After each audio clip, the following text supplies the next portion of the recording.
අපි ආස දේවල් ආස කාලට කරන්න ඕන. මම දැකලා තියෙනවා සමහර අය කියනවා iPhone එකක් ගන්න එපා. සල්ලි අපරාදේ. නෑ අපි ආස දේවල් ආස කාලට කරන්න ඕන පුතා. එම ආස දේවල් ආස කාලට කරන්නේ නැතුව කවදාකවත් ජීවිතේ අපිට පිටිපස්ස හැරලා බලද්දි සතුටු වෙන්න බෑ.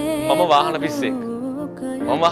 මම වාහන එකතු කරන්න තමයි මම ආස. ඒතකොට සමහර අය කියනවා ඇයි ඔය ඔච්චර සල්ලි යට කරන්නේ වාහනවලට? ගන්නකො ඉඩමක්. ගන්නකො කුරුඳිඩමක්. ගන්නකො අතනින් ඉඩමක්. නෑ මේක මගේ තෘප්තිය. පිටිපස්ස හැරලා බලද්දි අපිට අපි ආස දේවල් කරලා නැත්තම් පුතා ජීවිතේ කවදාකවත් අපේ ජීවිතේ සාර්ථක නැහැ. අපිට හැමදාම ඉන්නේ දුක් වෙන්න. ඒ නිසා ආස කාලේට ආස දේ කරන්න. ඒක නිසා ඔයා ෆෝන් එකක් ගන්න ආස කාලේ ඔයාට සල්ලි තියෙනවා නම් ෆෝන් එකක් ගන්න. iPhone එකක් පාවිච්චි කරන්න ආස කාලේ වයසට ගිහිල්ලා iPhone එකක් පාවිච්චි කරලා වැඩ නැහැ. සල්ලි තියෙනවා නම් iPhone එකක් ගන්න ඕන. හැබැයි ණය වෙලා ගන්න එපා. දඩ ලෝන් දාලා දඩ පොලී වල එහෙම ගන්න එපා.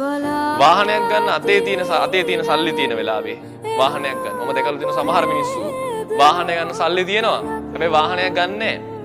ඒ සල්ලි තියාගෙන මොකටද එහෙම වැඩන්නේ ජීවිතේ? අපි වාහනේ ලස්සනට